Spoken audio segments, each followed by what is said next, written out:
já parou para pensar que o verdadeiro segredo para uma vida próspera, aquela vida plena, com propósito, abundância e paz, não está onde a maioria procura? Não está num curso de marketing digital, nem num livro de negócios escrito por algum bilionário moderno.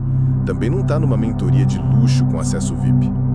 Está num livro que a maioria tem em casa, mas quase ninguém lê com os olhos certos. Sim, eu estou falando da Bíblia.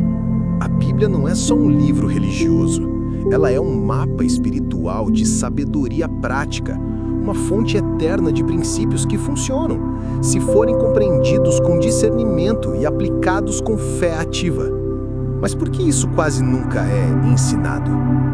Porque por muito tempo pintaram um Deus que glorifica a escassez, um Deus que deseja ver você pobre, sem ambição, apenas aceitando a vida como ela é. Mas essa é uma distorção perigosa. Deus nunca condenou a prosperidade. O que ele combate é a ganância, o apego, a idolatria do dinheiro. O problema não é o ouro, o problema é o coração que o adora. Na verdade, foi o próprio Deus quem criou os recursos, as sementes, a terra fértil, a capacidade de gerar riqueza. E ele deseja que você prospere, não só por você, mas pelo propósito que ele plantou em você. Olha para José. Foi traído, vendido, humilhado e se tornou o segundo homem mais poderoso do Egito. Por quê? Porque José teve visão, caráter, fé e ação. Ele não apenas acreditou, ele agiu com inteligência, alinhado com o céu. E aqui começa a revelação mais profunda. Os princípios que governam a verdadeira prosperidade são espirituais. Napoleão Hill, autor de Pense e Enriqueça, estudou os homens mais bem-sucedidos da história. E o que ele descobriu? Que todos, mesmo sem saber, aplicavam leis espirituais milenares. Muitas delas já estavam na Bíblia. Hill dizia: a riqueza começa na mente. E Provérbios 23:7 confirma: assim como o homem imagina em sua alma, assim ele é. Ou seja, se você se vê pequeno, viverá como alguém pequeno. Mas se você entende que carrega um propósito maior, sua postura, sua visão e sua força mudam completamente. A Bíblia não é um bilhete premiado, é um manual de princípios. Ela não dá atalhos, ela revela caminhos. E caminho exige movimento. Jesus nunca disse: esperem sentados que o pão vai cair do céu. Ele disse: busquem, peçam, batam. Buscar é verbo, pedir é ação. Bater exige movimento. Fé sem atitude é só intenção morta. Tiago já dizia: a fé sem obras é morta. E Hill reforçava: desejo ardente, mais fé, mais ação persistente, igual realização. É a mesma essência, linguagem diferente. Você pode orar por oportunidades, mas se não tiver coragem para atravessar a porta quando ela se abrir, de que adianta? Você pode jejuar por multiplicação, mas se não for fiel com o pouco que já tem nas mãos, nada se transforma. Na parábola dos talentos, o que foi elogiado? Os que multiplicaram. O que foi repreendido? O que escondeu. O problema não é ter pouco, o problema é não fazer nada com o pouco. Isso não é só Bíblia, é lei universal. Napoleão Hill chama isso de inércia mental, aquela paralisia disfarçada de espera, aquele pensamento sabotador. Uma hora vai acontecer, só preciso esperar. Mas o tempo só muda as coisas para quem muda com o tempo. Você pode repetir afirmações no espelho todos os dias, mas se não agir, nada muda.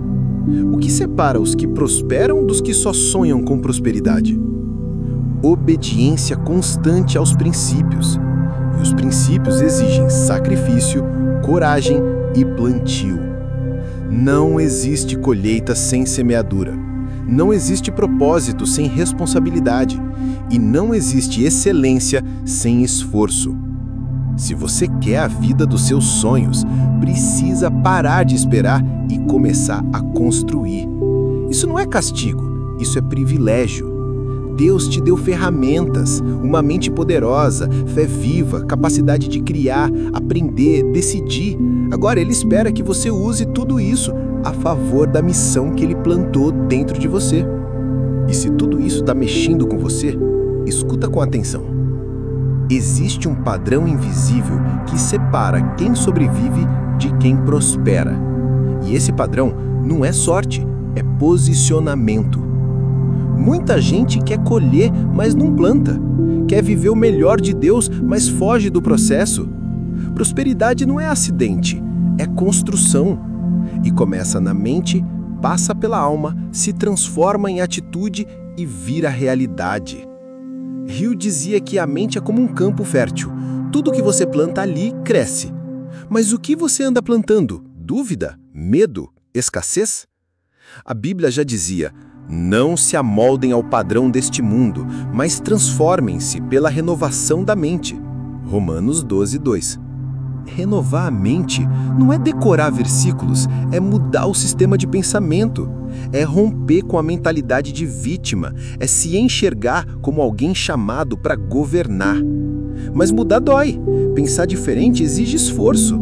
Renovar é como arrancar raízes velhas, é desconfortável, é exigente.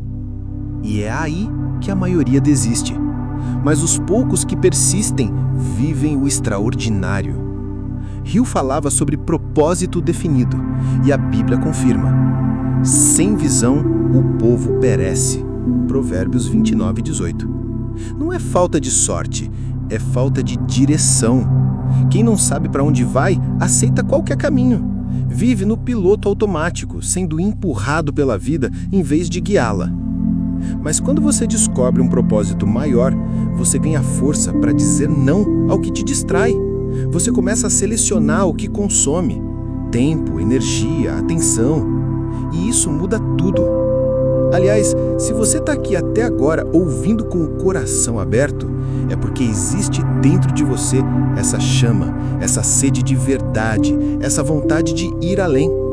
Então faz o seguinte, já deixa o like, se inscreve no canal e compartilha com alguém que precisa despertar.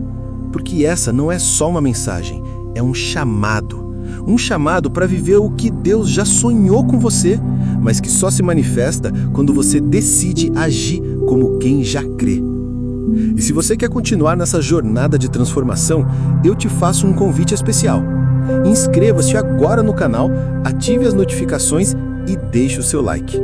Isso não só me ajuda a continuar produzindo mais conteúdos como este, mas também envia uma mensagem clara ao universo de que você está comprometido com a sua transformação. E lembre-se, você é criador da sua realidade.